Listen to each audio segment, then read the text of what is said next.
This is my custom Lego boat, and before anything gets too complicated, I want to completely flood it. I got these waterfalls on the side of my pool. I mean, just, oh wow, it's flooding. Is it gonna sink now?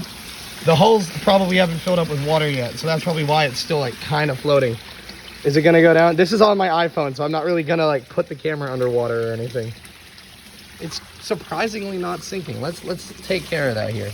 Bye-bye. Well, there it goes. Okay, it's not gonna sink because all the holes still have air in them, so yeah.